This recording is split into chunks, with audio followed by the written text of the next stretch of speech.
Voilà. Et donc, comme disait Laurent, si on veut être au même niveau de proposition, il faut avoir le même niveau de service ou de facilité plutôt que vous avez dans une. Donc, se garer facilement, les courses, tout sur place, la multiplicité, le prix, la compétition financière, etc.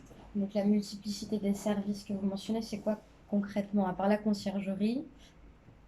Alors, on va peut-être enchaîner, notamment sur le dernier kilomètre. Vous avez aujourd'hui des villes qui expérimentent des voitures électriques, enfin pas des voitures électriques, c'est des blocs de transport en fait, qui sont automatiques. La Poste est en train de travailler énormément là-dessus. Donc on peut très bien imaginer que le dernier kilomètre, que ça soit dans un sens, vous voyez tous les jours quand, le nombre de camions qu'il y a sur les ponts de Sète qui se garent. Ok, encore là, il y en a un qui s'est mis là, qui a bloqué la circulation pendant un quart d'heure. Si à transporteur, vous leur proposez une plateforme de déchargement à l'entrée de Sète, le produit, il est pris en charge sur sur des petites unités automatisées, et ces unités automatisées amènent le colis à l'endroit où il est. C'est vrai pour les commerces, mais c'est vrai pour les habitants. Nous tous, nous faisons livrer régulièrement des objets divers et variés.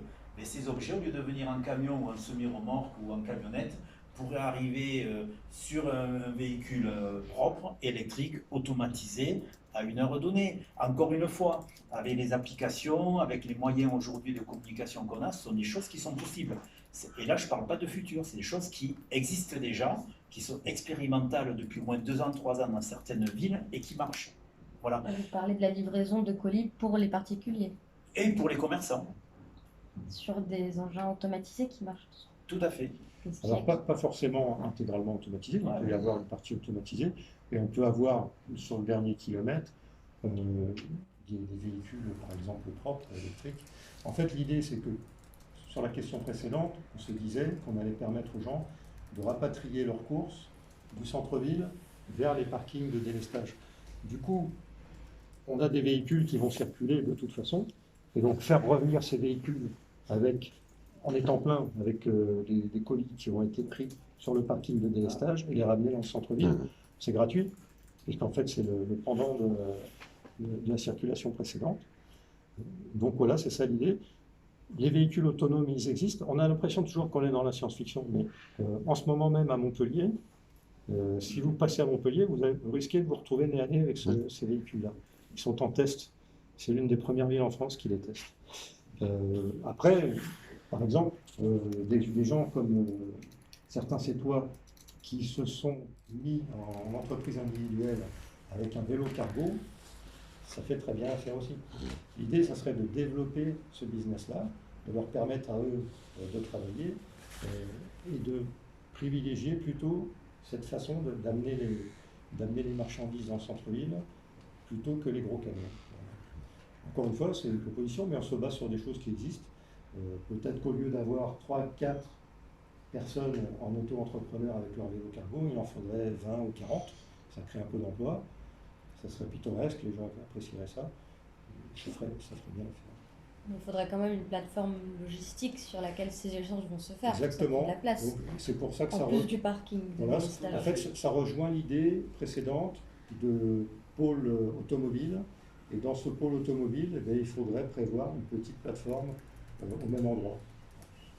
Et là encore, c'est une chose qui va être aménagée. Il y a la place. Oui. C'est l'arrivée directe de la circulation depuis Montpellier, depuis l'autoroute. Donc, logiquement, le faire là-bas, ça pourrait être tout à fait se faire. C'est exactement ce qu'on a expérimenté il y a quelques années de là, lors de la création du lycée Charles de Gaulle et de son aménagement. Oui. En fait, les poids lourds qui livraient sur une période relativement courte, puisque ça se passait pendant 1 semaine à 2 semaines avant la rentrée, l'ensemble du matériel qui devait aménager cet établissement, ça créait vraiment une circulation inhabituelle qui a été prise en compte par la police municipale. Ils se sont rendus compte que ces poids lourds de 37 tonnes qui cherchaient à rentrer dans cet établissement vont créer une gêne à la circulation. Donc on les a très vite arrivés dans l'établissement, je parle de la police municipale, pour détecter ce problème et puis interdire simplement la circulation de ces camions. Donc à l'issue des 3, 4, 5 premiers camions qui ont pu rentrer dans la cour de l'établissement, tous les autres sont restés au parking du Mascoulet. Et à partir de là, ils ont été déchargés sur des navettes, pas autonomes ni électriques bien entendu, mais qui ont absorbé cet ensemble pour permettre à l'établissement d'être aménagé. Je veux dire, c'est du bon sens, quoi. Voilà, c'est bien, ça illustre bien ce que l'on espère en faisant ces propositions. D'ailleurs, on n'avait pas connaissance de cet état de fait. Mais là, on va vous le montrer, je vais vous montrer le questionnaire